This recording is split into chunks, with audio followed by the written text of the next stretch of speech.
Alright, this video will be a response to Condor 5x5 who asked if we like external safeties, and my answer was an adamant no, and I'll elaborate on that and offer my 2 cents or my opinion for anybody that's interested.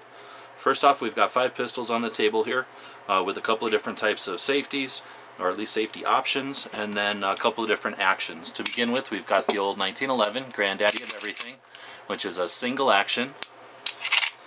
Next up we have the H&K USP, which is a double action, single action, and it's got some different safeties on it. Next up we have the Springfield XD, which is a single action striker fire.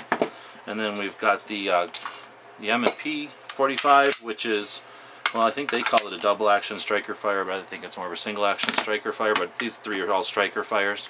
And then finally we've got the Glock, which is what they call a safe action, which is totally different than some of the others. So let's take a look at the safeties and whatnot. So I said I don't like external safeties, and the main reason I don't like them is a couple of reasons. I don't want to have to make my brain think about anything else that's going on if I'm in a situation where I have to apply lethal force, and I don't want anything to complicate the operation of the pistol, and that could be a blanket or a jacket or anything in the way of that safety. If there's something sticking out of the gun that can stop it from firing, I don't want it anywhere near my carry pistol. So let's talk about the safety on a single action. Now, a single action means that the trigger does one thing. It drops the hammer. So hammer drops, round goes off, action cycles, our hammer's still at the back, consistent trigger, always a very light single action trigger. At some point we stop firing, we want to make the gun safe again, reholster, whatever. We're going to put the safety up, and that's what we're all used to from start. Anybody who's old enough to have shot, a lot of 1911s, or anybody that just likes 1911s, we're all used to putting that safety up. Up means safe, down means ready to shoot. And if you didn't have that safety up, if you dropped the gun this way, or it fell on the ground, there's really nothing for really stopping except a couple of little pins from that hammer dropping on a live round. So bringing the safety up disengages the hammer.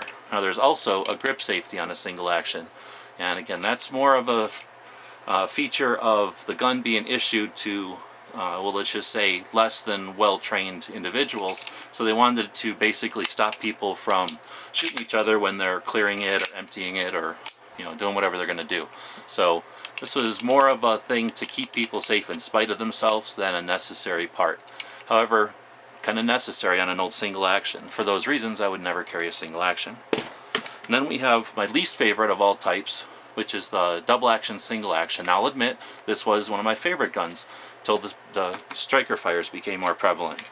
Reason I don't like this style, I'm just going to take the mag out so I can operate it a little easier. Let's say you're carrying this around, you'd have your mag in, you'd have it on safety, you need to draw it, you're going to pull your safety off, and that first round is a double action. The trigger's doing 2 things. It's pulling the hammer back and dropping the hammer. Now, action cycles, our hammer's back. See, the trigger doesn't go all the way out because now it's a single action.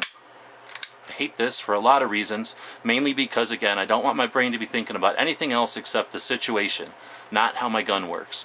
In this case, I don't care how trained you are, you have to deal with a long, deliberate, double action trigger pull, and then almost a hair trigger. There's no possible way I want to have to keep track of this when I have options where I don't need to. So anyway, this one also has an external safety. There's no grip safety, but it does have this external safety. Now in a situation where you've had to shoot the gun, you've got a live round in the chamber, but you don't want to pull the trigger, you don't want to pull one of these deals trying to get the hammer down, you have a decocker in the safety, which means that it can drop the hammer safely on a live round. And that's great if you're restricted to have to use one of these types of firearms. Not just this gun itself, because it's kind of big and has a weird magazine release and whatever other reasons I don't carry it.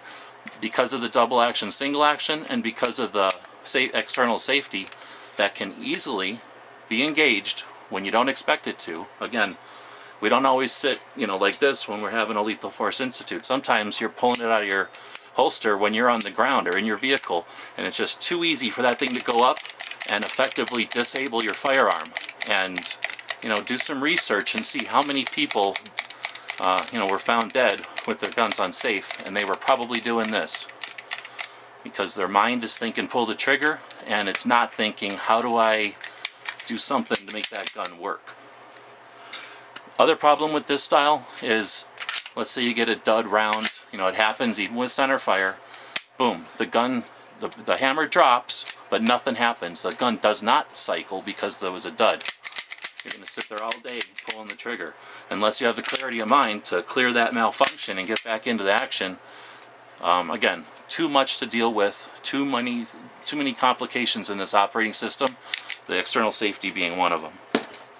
Next up we have the striker fires, which just means that the firing pin is in this orientation and there's no external hammer. Let's leave it at that basics for now. Now, I like these a lot better. They're very revolver-like. For the most part, all you have to do is pull the trigger. But for whatever reason on the XDs, I guess it's because it's a single action, meaning the striker is always cocked, and all you have to do is pull the trigger to drop that striker. They put this on as an additional safety. I've told you I don't like grip safeties from the old days. Definitely don't like them on a new gun. Again, you don't always get to choose when you're in that firefight, and if you're pulling this out of your holster, you know, when you're down on the ground or something, you don't have the best grip on it, but you need it. Well, your gun's decided you don't need it right now. Out of the question for me. I won't carry something like that. Next up, the M&P. Again, real nice gun. And at least you can get the option without this external safety. But I really don't like this external safety. Hey, they make it ambidextrous. Big deal. It's on both sides of the gun, and it's like a wing. If you can see it there, I'm not exaggerating. That's a big old lever sticking out of there. Again, it's too easy for the cuff of a jacket, for a blanket, for anything to get in the way of that thing and again disable your gun for you. Without that, I like this gun. With it, I won't carry this gun. Not for defensive purposes. Lastly, we have the Glock. The reason I like the Glock so much, nothing on the outside. Very revolver-like. You pull the trigger, it's going to work. The trigger is a single action trigger, so it's dead. You have a dud round, you have to recycle it. You can't just, you know, you're going to know real quick that you're not pulling the trigger. It's not perfect, but compared to the other options, I want no safeties on my concealed carry gun. Hopefully that gave a little bit more explanation of why I will never carry an external safety on a firearm. Take all this information and apply it to pocket pistols as well, and you'll know why I don't like the pocket pistols that have external safeties. Anybody that says I'll ignore the safety is ignoring the fact that you don't get to choose what you ignore in a gunfight. Probably started enough fights already with that. As always, thanks for watching.